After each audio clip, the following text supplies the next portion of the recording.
The sun shone brightly over Enchancia Castle, spilling golden light through the windows and across the marble halls. Inside, the royal family was gathered in the grand dining room, enjoying a cheerful breakfast.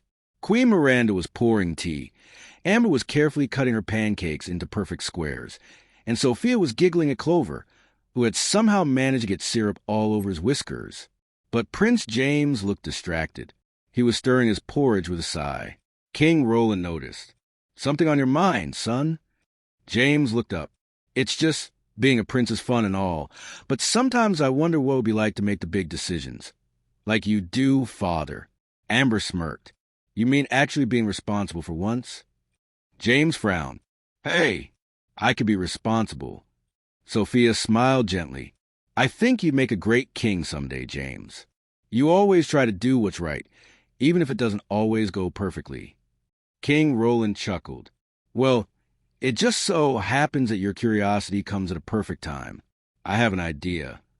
Everyone looked at him curiously. "Tomorrow," the king announced, "I must travel to the kingdom of Friesenberg to settle a royal trade agreement. I'll be gone for one day. So I decided to let you, James, be king for a day." James nearly dropped his spoon. "Wait, what? Me? Really?" Amber gasped. "Father, you can't be serious. He'll turn the castle into a racetrack." The king laughed. "He won't be alone. Sofia and Amber will help him, of course. And Bailiwick will keep an eye on things." Sofia clapped her hands. "That's such a great idea." James puffed his chest out proudly. "Oh, don't worry, Dad. I've got this. I'll be the best temporary king Enchancia's ever had." Amber rolled her eyes. "Or the most disastrous." But deep down, even she was curious. What would James do if he got to rule for a day? The next morning, the castle bustled with excitement. King Roland stood by the royal carriage, ready to depart, while the children and Queen Miranda saw him off. "Now remember," he told James with a kind but firm smile, "being king isn't just about giving orders. It's about understanding your people and making choices that help everyone, not just yourself." James nodded eagerly. "Got it, Dad. Help everyone. No problem." Sofia gave her father a confident look. "We'll make sure everything runs smoothly." Amber added, "And I'll make sure James doesn't turn the dining hall into a soccer field." Roland laughed. "That's all I ask." The royal carriage rolled away, leaving the three children standing in the courtyard, the morning breeze fluttering through their royal cloaks. Bailiwick stepped forward and bowed. "Your Majesty," he said, turning to James with a small smile, "your schedule awaits." James's eyes lit up. "I have a schedule? Oh, this is going to be awesome." Bailiwick handed him a long scroll. "First, you're to hold the morning audience with the villagers, then approve the lunch menu, review the gardener's request, and finally attend the royal kindness ceremony this evening." "Sounds easy enough," James said, rolling up the scroll. "Let's get started." The first stop was the throne room. James took his seat, the king's seat, and tried to look regal. Amber and Sofia stood beside him, smiling supportively. Bailiwick ushered in the first visitor, a baker carrying a tray of cupcakes.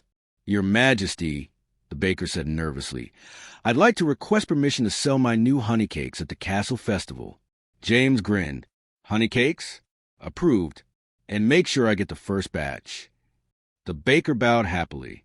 "Thank you, Your Majesty." Amber crossed her arms. "You didn't even ask what ingredients he needs or how much space he'll use." James waved her off. "Amber, relax. What's a festival without sweets?" The next villager entered, the royal gardener. "Your Majesty, the tulip beds near the fountain need replanting. I'd like to request help from the stable hands." James nodded quickly. "Sure, go ahead." The gardener blinked. "But, sire, the stable hands already care for the horses." James grinned. "Well, I'm the king today. If they can handle horses, they can handle tulips." Sofia bit her lip, trying not to laugh. "Maybe we should make sure the horses are still taken care of first." James looked uncertain for a moment, then waved his hand. Okay. Half the stable hands can help with flowers. Half stay with the horses. Fair deal." The gardener bowed hesitantly and left. Amber leaned close to Sophia. "This is going to be a long day." Sophia whispered back, "Let's just hope it's not too long." By lunchtime, the castle staff was running in circles. Some workers were tending the gardens, others were helping the baker prepare extra honey cakes, and the kitchen was completely out of flour because James had approved 3 dessert stands for the evening festival. Bailiwick sighed. "Your Majesty, might I suggest we slow down and review each decision carefully?" James shrugged, still smiling.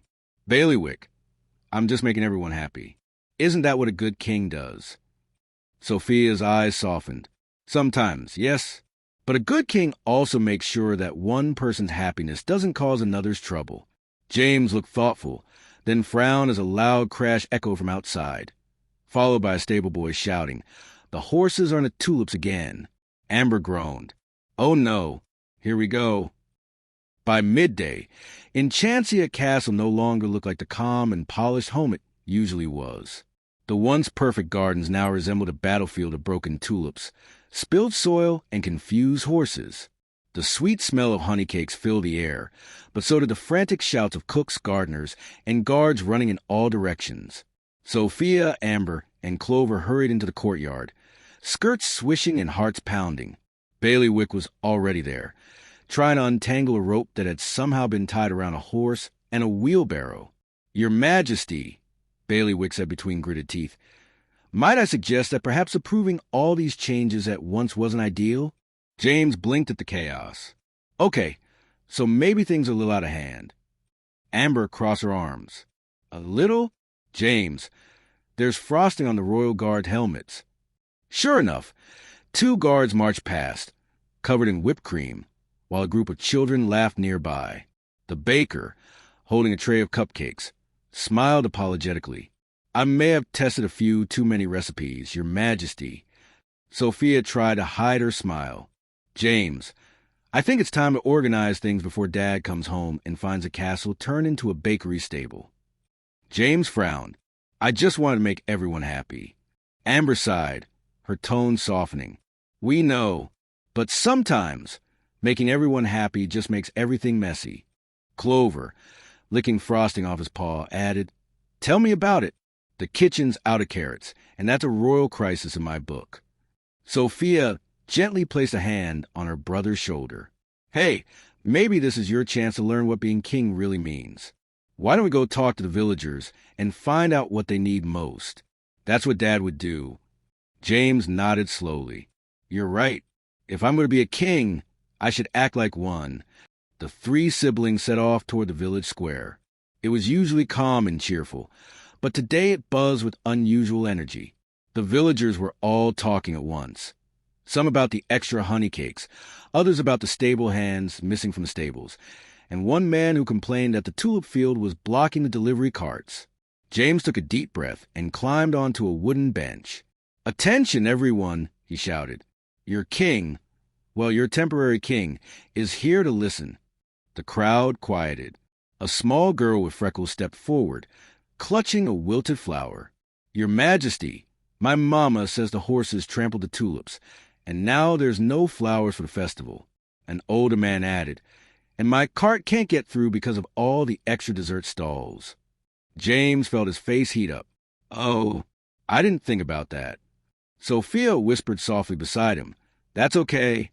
Now's your chance to fix it." James looked back at the villagers and smiled. "You're right. We'll fix this, together. The stable hands will return to their posts, and we'll help replant the flowers ourselves." Amber blinked. "We'll replant them?" "Of course," James said, rolling up his sleeves. "If I made this mess, I'll help clean it up. It's what a real king would do." Sophia's face lit up with pride. "That's the spirit." Soon, the royal trio was hard at work. James carried buckets of water. Amber carefully placed new tulips in the soil, making sure each color matched perfectly. And Sophia encouraged the younger villagers to help. Even Clover pitched in, though mostly by eating stray carrots the horses had dropped. The villagers smiled to see their young royals working side by side with them. By the time the sun dipped low in the sky, the gardens looked beautiful again, brighter and fuller than before. The little girl with the freckles ran up to James, handing him a single golden tulip. "Thank you, King James. You made it better." James knelt and took the flower gently. "No, we made it better. Together," Amber whispered, smiling softly. "Maybe you're not such a disaster after all." James grinned. "Told you so." But just as everything seemed peaceful again, Bailiwick hurried into the courtyard, his face pale. "Your Majesty, there's a small problem with dinner." James's shoulders slumped. "What now?" "The kitchen," Bailiwick said, holding up a scorched platter, "is out of ingredients, and the royal chefs are requesting your decision on what to serve instead." Amber gasped. "You mean no royal feast?" Sophia looked thoughtful. Maybe this is another chance to think like Dad." James scratched his head. "Dad would want everyone to be fed, not just the royals." He turned to the villagers. "Everyone's been working hard all day. Why not share what we have and eat together? One big royal family meal." The villagers cheered. A festival dinner for everyone. Amber smiled in surprise. "James, that's actually a wonderful idea." Bailiwick sighed but nodded approvingly. "Very well, Your Majesty. I'll see to it immediately." Sophia's eyes sparkled. "See? You're learning fast." James grinned proudly. Being king isn't easy, but it's starting to feel pretty great. As night fell, the courtyard glowed with lanterns. The villagers and royals dined side by side, laughing, talking, and sharing food. Music played softly in the background. For a moment, James looked around, at the smiling faces, the laughter, and the golden tulips glowing under the lantern light. He realized something important. Being king wasn't about giving orders or doing whatever he wanted. It was about caring for others and helping them care for each other. Sophia saw the thoughtful look on his face. "What are you thinking, King James?" He smiled gently. "I think I'm finally starting to understand what it means to be my own king." Morning sunlight spilled through the royal windows as James stretched and yawned. For the first time in his life, he felt like a true ruler. The castle was calm, the villagers were happy, and the courtyard still glowed with the soft golden tulips they replanted the day before. Amber peeked into his room, already dressed in her royal gown. "Good morning, Your Majesty. Slept well in your fancy king for a daybed?" James chuckled, adjusting his robe. "I sure did. Being king is starting to feel easy." Sophia entered right behind her, carrying a tray of breakfast, warm bread, fruit, and honey tea. "Careful, James. That's usually when things start to get tricky." Before he could ask what she meant, Bailiwick hurried into the room with his usual stack of scrolls. "Your Majesty," he said, bowing slightly, "we have several requests awaiting your attention." James smiled, still confident. "No problem. Let's hear them." Bailiwick read from the scroll.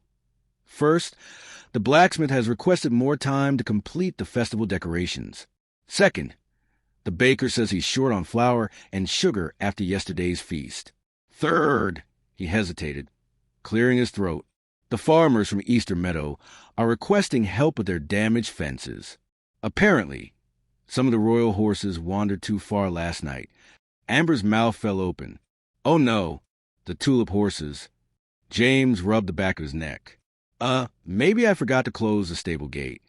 Sophia sighed softly but smiled. "It's okay. Mistakes happen. Let's just figure out how to fix it." Bailiwick continued.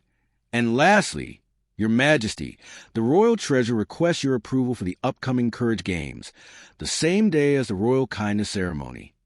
James blinked. "Wait, both events on the same day?" "Yes," Bailiwick confirmed.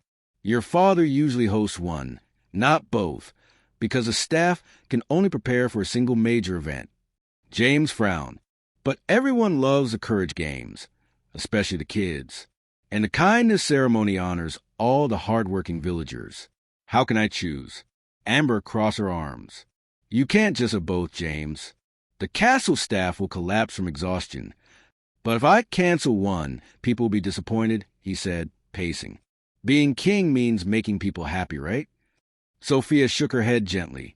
"Sometimes being a good king means making the hard choice, even if some people don't like it." James sighed. "I don't want to let anyone down." Amber handed him a golden crown from the bedside table, his temporary one. "Small, but beautifully crafted. Then wear this, and think carefully before you decide. Every choice has weight, James. It's not just a shiny hat. It's a reminder that leadership comes with responsibility. James took the crown in his hands.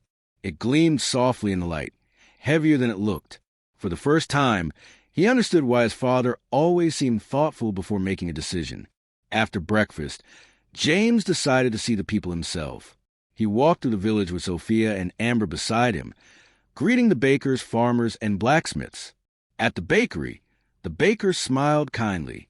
"Your Majesty, those honey cakes were a big hit, but we're out of sugar. If the Courage Games happen tomorrow, I'll need supplies to bake for the crowds." A few steps later, the blacksmith waved his soot-covered hand. "The decorations are still half-finished, Your Majesty. If we rush them for 2 events, they might break." Then came the farmers from the eastern meadow. "Your Majesty, the fences are broken and the crops are trampled. We could really use some help before the next rainfall." James listened carefully. With every word, his shoulders drooped a little more. Everyone needed something different, and there was only one of him to help. Sofia noticed his troubled look. "What's wrong?" James sighed. "If I choose the Courage Games, the villagers won't get their fences fixed. But if I cancel it for the kindness ceremony, the kids will be disappointed, and the baker and blacksmith can't handle both at once." Amber said softly, "So, what does your heart tell you, Your Majesty?" James looked out over the fields. The villagers were working hard, tired but smiling. "Dad always says a true king puts others before himself," he murmured. "Maybe the right choice isn't the fun one, but the fair one." He straightened his shoulders. "We'll hold the kindness ceremony and postpone the Courage Games for another day. That way, everyone gets the help they need now." Amber smiled approvingly. A wise decision. Bailiwick, who had followed quietly, nodded. "An excellent choice, Your Majesty. Your father will be proud." That evening, the royal courtyard glowed again, this time not with games or races, but with candles and flowers. The kindness ceremony had begun. Villagers stood in line, as James presented ribbons and tokens of appreciation to those who'd worked hardest for the kingdom. He handed the first one to the farmer, who fixed the fences. "Thank you for protecting our land," he said. The farmer bowed. "And thank you, Your Majesty, for listening." Sofia watched proudly from the side. "He's really learning," she whispered to Amber. Amber smiled softly. "He's finally realizing what it means to wear the crown." As the final song of the evening echoed to the courtyard, James touched the small golden crown on his head. It didn't feel heavy anymore. It felt right. He finally understood. Being king wasn't about ruling others. It was about serving them. The next morning in Enchancia began with bright skies and cheerful music from the palace courtyard. Birds sang in the gardens, servants polished silver trays for breakfast, and Sofia was teaching Clover a new trick, balancing a blueberry on his nose. Everything seemed perfect, until the first rumble of thunder. At first, no one paid much attention. "Just a little rain," James said confidently as he walked through the hallway wearing his king for a day robe. "We could use some cool weather." But within minutes, the light drizzle turned into heavy rain. Dark clouds gathered above the castle, and lightning flashed across the sky.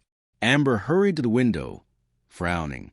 "That doesn't look like an ordinary storm." Sofia felt a chill. "You're right. It's moving too fast, and look." She pointed toward the garden. The enchanted flowers, which normally sparkled pink and gold, had begun to fade to gray. Bailiwick rushed into the throne room, soaked and panting. "Your Majesty, the storm has reached the lower valley. Strong winds are pulling down the banners and flooding the village paths." James blinked. "Flooding? Already?" Sofia grabbed her amulet, which began to glow faintly. "Something magical is happening. That's not a normal storm cloud." Amber crossed her arms. "And what do you plan to do about it, Your Majesty?" James swallowed hard. I'll think of something." He hurried to the royal balcony, looking out at the storm. The rain pounded harder, thunder roared, and the flags of Enchancia flapped wildly. Villagers were running for cover, trying to protect their homes. "This can't be happening," James whispered. "Everything was going so well yesterday." Sophia put a reassuring hand on his shoulder. James, this is what being king means. Facing problems you didn't expect. You can do this. He turned to her, unsure. But I'm not Dad. He'd know exactly what to do. You don't have to be Dad, Sophia said softly. You just have to be you. Remember what you learned yesterday. A good king listens, helps, and leads with courage. Amber added, and maybe get a little less wet while doing it. Despite her teasing tone, her smile gave James a bit of confidence. Okay, he said. Let's act fast. Sophia, can you find out if this is magical? Amber, gather the guards and tell them to help villagers reach higher ground. Both sisters nodded and ran off without question. Down in the courtyard, Sophia held her glowing amulet and whispered, Dear Princess, whoever can hear me, please help us understand this storm. A soft shimmer of light surrounded her, and a graceful voice echoed. It was Princess Moana, appearing as a spirit to the magic of the sea. The storm is no ordinary one, young princess, Moana said. It carries the magic of imbalance. Nature upset by forgotten kindness. Sophia frowned. Forgotten kindness? But James just held the kindness ceremony. Moana smiled gently. Yes, but the kingdom's balance is more than a single ceremony. The land remembers how it's treated. When the storm passes, remind your brother, true leadership protects not just people, but nature too. And with that, she vanished into a swirl of seafoam light. Sophia ran back inside, soaking wet but determined. James, the storm is magical. It's happening because the kingdom's balance with nature has been disturbed. James looked confused. Nature's balance? How do we upset that? Amber burst into the room. Maybe by cutting down the tulip gardens for your big parade last week? James groaned. Oh no, you're right. I asked them to clear that area for my chariot display. I didn't realize it would upset the magic of the land. Sophia nodded. Then we can fix it, but we have to act fast. Bailiwick arrived again, his cloak dripping. Your Majesty, the river's rising. If it overflows, the lower village will flood completely. James looked at his sisters. His crown was tilted, his robe drenched, but his voice was steady. We'll restore the gardens. That's how we'll calm the storm. He called every gardener, and villager who could still help. Together, under pounding rain, they returned to the tulip fields. James led the effort, planting new bulbs, digging trenches for water to drain, and even carrying baskets of soil himself. Come on, everyone, he shouted over the thunder. We can do this together. Amber, though shivering in her gown, helped line up rows of seeds. Sophia used her amulet to guide them with soft glowing light, showing which patches held old enchantment roots. Hours passed, until at last, James knelt beside the final patch of flowers and pressed his hands into the soil. Please, he whispered, we're sorry for taking without giving. We promise to take care of you. At that very moment, the rain began to slow. The clouds lightened, and a beam of sunlight broke through, warm and golden. Sophia gasped, It's working. The tulips shimmered with renewed color, pink, gold, and violet, glowing with gentle magic. The villagers cheered as the winds quieted and the sky cleared. The storm was gone. That evening, the royal family gathered in the courtyard again, this time under a calm, starry sky. The fields sparkled like jewels. James looked around at everyone, his face glowing with pride and humility. Thank you all for helping, he said. Today I learned something new. Being king isn't just about ruling people. It's about protecting everything that belongs to the kingdom, even the smallest flower. Sophia smiled. That's the heart of a true ruler, James. Amber added with a wink, and maybe the heart of a future great king. James grinned, holding his crown. Maybe, but for now, I think I'll settle for being a better brother. They laughed together under the silver moonlight. A royal family, stronger and closer than ever before. The sun shone brightly over Enchancia the next morning. Birds sang from the castle towers, and the fresh scent of rain-washed tulips drifted through the open windows. Everything seemed peaceful again after the great storm. James, still proud but a little wiser, walked through the royal hallway with a confident step. Another successful day ahead, he said to himself, adjusting his temporary crown. Amber appeared beside him, twirling a ribbon around her hand. "You certainly seem pleased, Your Majesty. What's next on your royal to-do list?" James smiled. "Today's simple. Review the castle accounts and sign the permits for the new village market." Amber grinned. "Oh, boring king work. Good luck." Just then, Sofia joined them, holding a small basket of crystals. "Good morning. I'm taking these to the royal healer. They're supposed to help protect the gardens from more magical imbalance." James nodded, distracted by his scrolls. "Good idea. Keep nature happy so it doesn't send another storm." They all laughed, not knowing that by the end of the day, James would be facing a different kind of storm altogether. In the royal office, Bailiwick placed several scrolls on the desk. "These are the official records, Your Majesty. Each one requires your signature." James skimmed through the first scroll. "Let's see, permission for new market stalls, repairs for the South Bridge, and what's this?" He frowned at one particular document titled Royal Expansion Project, Riverbank Clearing. Bailiwick explained, "That one was prepared last year, but never approved. It would expand farmland along the Enchancia River by removing a small section of forest." James thought for a moment. More farmland sounds good. More crops, more food for the people. Bailiwick hesitated. It could help the harvest, yes, but the section includes the Moonlight Grove. It's an enchanted area, home to many magical creatures. The king decided to postpone it. James twirled his quill thoughtfully. But if I approve it now, it would make me look like a bold, decisive ruler, right?"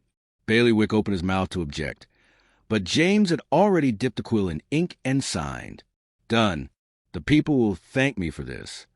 Bailiwick sighed quietly. "As you wish, Your Majesty." That afternoon, Sofia returned from the healer's cottage, cheerful and glowing. "James, the gardens are thriving again. The tulips bloom twice as bright today." James grinned. "That's great news. Oh, and I approve the farmland project near the river. It'll help feed everyone next season." Sofia froze. "Wait, what project?" He handed her the scroll. "This one, the Royal Expansion." Sofia's smile faded. "James, no, that's the Moonlight Grove." Amber, who had just walked in, gasped. "You signed it? Without checking?" James blinked. "But it's just land. Trees and grass. Nothing serious." Sofia shook her head. "It's home to the Moonlight Foxes, remember? The magical guardians of the river. If they lose their home, the magic that keeps the river balanced will fade." As if to prove her right, a distant rumble echoed through the valley. Not thunder this time, but a deep trembling. The floor beneath them shook. Bailiwick rushed in. "Your Majesty!" The river's current had started to rise again, this time with glowing blue water. Sofia gasped. "The grove's magic is breaking." James felt his heart drop. "Oh no, I didn't mean to." Amber crossed her arms. "James, you've done it again." But Sofia held up her hand. "Wait, we can still fix this. We just have to restore the grove's magic before it's gone for good." James looked miserable. "And how do we do that?" "The Moonlight Foxes," Sofia said quickly. "We have to find them before the royal builders start clearing the grove." They raced through the castle halls and into the forest path, the wind whipping around them. The once bright trail toward Moonlight Grove now glowed with a strange blue mist. When they reached the grove, they saw the royal workers gathered near the edge, their carts filled with tools. "Stop!" James shouted. "No one touches this forest." The workers froze, startled. Sofia ran forward, calling out, "Moonlight Foxes, please, we're sorry. Show yourselves." A faint shimmer appeared between the trees, and soon 3 glowing foxes emerged. Their fur silver and blue, their eyes gentle but sad. The largest one spoke in a calm, echoing voice. "The young king's hand has disturbed the balance once again." James fell to his knees. "I didn't understand. I thought I was helping my people." The fox stepped closer. "Good intentions can still cause harm if made without wisdom. But since you speak with remorse, you have a chance to make it right." Sofia knelt beside him. "Tell us how." The fox's eyes sparkled. To restore balance, the one who broke it must give back what he took. Not in gold or jewels, but in effort and care. James nodded quickly. I'll do whatever it takes. And so, for the rest of the day, James led the rebuilding of the grove. He planted trees, rebuilt burrows, and helped return each magical stone to its rightful place. Sofia and Amber worked beside him, not as princesses, but as siblings and partners. As the final crystal was set in place, the blue glow faded, replaced by soft golden light. The foxes bowed. The balance is restored. Remember, young king, true power lies not in authority, but in understanding. James stood silently, tears of relief in his eyes. Thank you. I'll never forget. As they walked back to the castle, Sofia smiled at him. See, James, even kings make mistakes. The important thing is making them right. James chuckled softly. You mean being my own king, one who listens, learns, and never stops trying? Amber smiled. Exactly. Looks like you're finally getting the hang of it. They walked home together as the stars began to twinkle, wiser, closer, and ready for whatever came next. The next morning dawned bright and golden over Enchancia. The sun's light shimmered across the castle's silver towers, and the sweet scent of tulips, roses, and moonlight blossoms filled the air. The kingdom was calm again. No storm, no magical imbalance, no chaos. James woke early, not because Bailiwick called him, but because his heart was full of excitement. Today was the day of the royal celebration, a special event held once every few years to honor kindness, courage, and unity across Enchancia. Sofia and Amber were already in the main hall when he entered, dressed in matching royal gowns of lilac and gold. Good morning, King for a day. Sofia teased gently. James laughed. You know, after everything that's happened, I'm just glad the kingdom's still standing. Amber smirked. That's what happens when you nearly sign away a magical forest. Hey, I fixed it. James said, pretending to be offended. Besides, today is about celebration, not reminders of my terrible paperwork skills. Sofia giggled. You're right. Let's make this day special, not just for us, but for everyone in Enchancia. The castle buzzed with life. Villagers arrived carrying baskets of fruit and ribbons. Musicians tuned their lutes, and the royal chefs prepared honey cakes shaped like crowns. Bailiwick supervised every detail, calling out directions with a proud smile. James walked through the courtyard, greeting everyone personally. Good morning. Thank you for coming. Wow, those decorations look amazing. For the first time, people weren't bowing nervously when they saw him. They smiled, waved, and spoke warmly, not to a ruler they feared, but to a king they trusted. Sofia watched from a distance, her heart glowing. He's changed so much, she whispered to Amber. Amber nodded. He's finally learning that leadership isn't about being in charge. It's about being there. The celebration was set to begin at noon, and by then the courtyard gleamed like a sea of color. Streamers floated in the breeze, flower petals covered the walkways, and the great fountain sparkled under the sun. James stood at the front with his sisters beside him. He wore a golden vest with a deep blue cloak, simple but regal, and held a small parchment in his hands. Bailiwick announced, Citizens of Enchancia, your young prince, king for a day, wishes to speak. James took a deep breath. My friends, he began, his voice steady but filled with emotion. Thank you for trusting me with this honor. When I first put on this crown, I thought being king meant giving orders, making grand plans, and being the loudest voice in the room. He paused, smiling softly. But I was wrong. I learned that being king means listening. It means helping, not because you have to, but because you wanna. It means putting others before yourself, even when no one sees it. The crowd listened in silence, every eye on him. James continued, This week, I made mistakes, big ones. I caused storms, upset the balance of nature, and almost destroyed the moonlight grove. Murmurs spread to the crowd, but his honesty silenced him again. But thanks to Sofia, Amber, and all of you, I learned that mistakes don't make you weak. They help you grow stronger. He looked at his sisters. A true king doesn't stand above others. He stands with them. At that, the crowd erupted into cheers. Sofia clapped proudly, eyes shimmering with pride. Amber smiled, a rare softness in her usually perfect composure. "He's doing wonderfully," she whispered.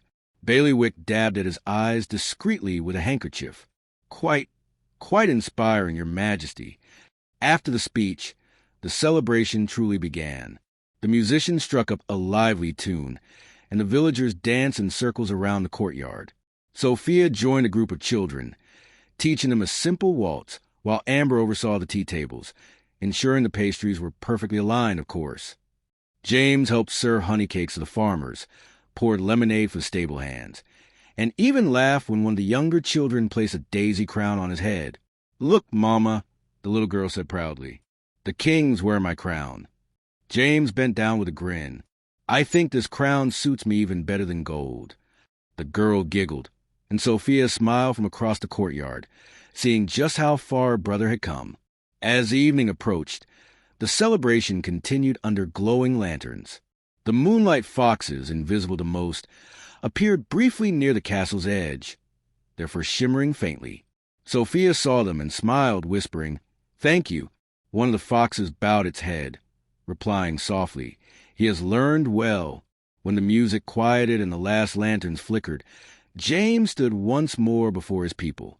"Before this day ends, I have one last thing to say," he declared. "Tomorrow my father returns, and he'll be proud to see how we've all worked together. But whether I'm king for a day or just a prince again, I promise to keep helping, listening, and learning." The villagers cheered once more, shouting his name in joy. Amber leaned toward Sofia and said with a smirk, "Who knew our little brother could sound so royal?" Sofia smiled warmly. He was royal all along. He just had to believe it himself.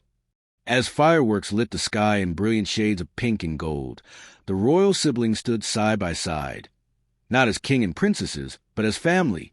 And in that moment, under the starry Enchancia sky, James finally understood what it truly meant to be his own king.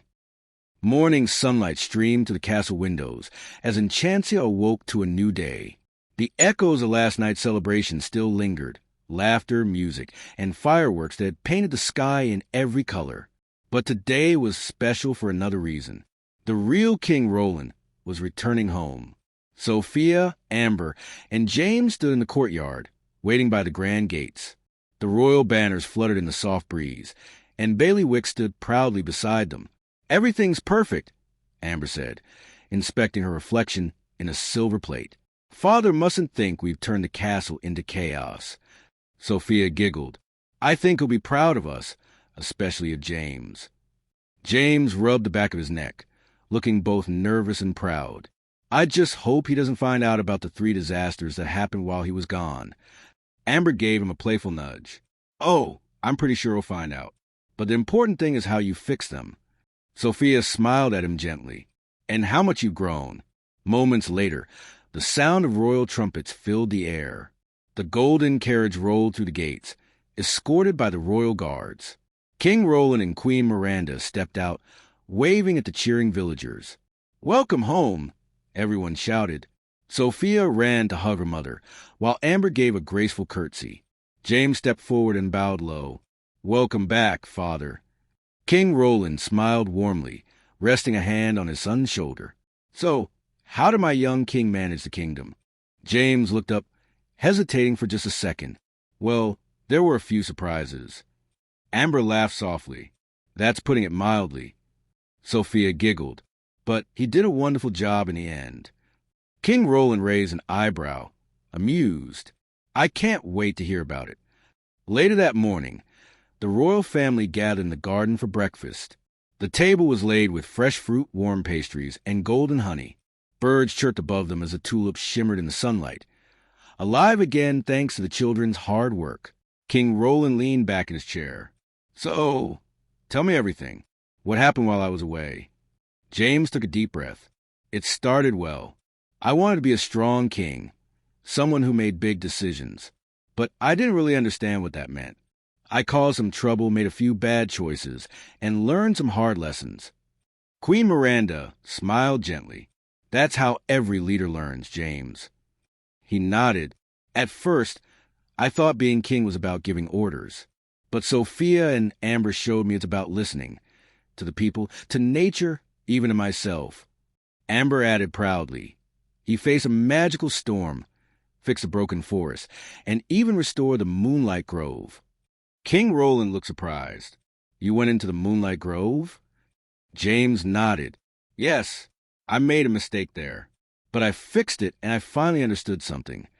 Sofia leaned closer. Tell him, James. James looked at his father with bright eyes. Being king isn't about wearing a crown or sitting on a throne. It's about caring for everyone and everything. It's about making things right, even when no one's watching. King Roland's eyes softened with pride. You've learned more in a few days than some rulers learn in a lifetime. Amber smiled. We told you he did great. Sofia nodded. He really became his own kind of king.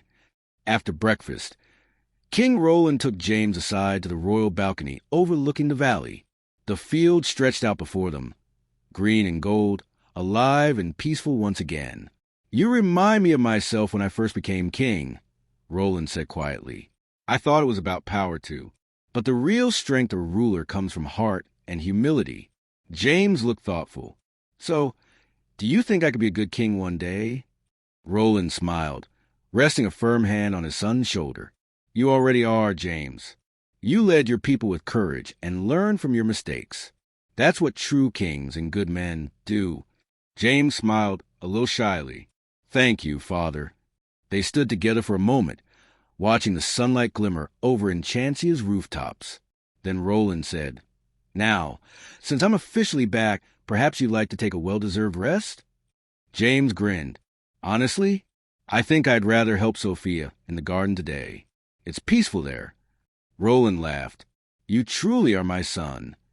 That afternoon, the royal siblings spent time together in the garden, planting flowers, feeding birds, and laughing as Clover the bunny tried to nibble on Sofia's ribbons. Amber sat on a bench, fanning herself. You know, I could get used to this calmness. Sofia smiled. Me too. It feels like everything is finally in harmony. James pressed a seed into the soil and looked up at his sisters. You know, being king for a day taught me something I'll never forget. Amber raised a brow. Oh, and what's that? He smiled softly. That the best kind of king doesn't try to be someone else. He just tries to be his best self. Sofia placed a gentle hand on his shoulder. And that's what makes you a real royal, James. As they laughed together, the wind carried the scent of blossoms across the courtyard.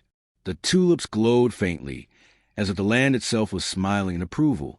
Far above them, a soft shimmer of light appeared, the moonlight foxes watching quietly before vanishing once more into the sunlight.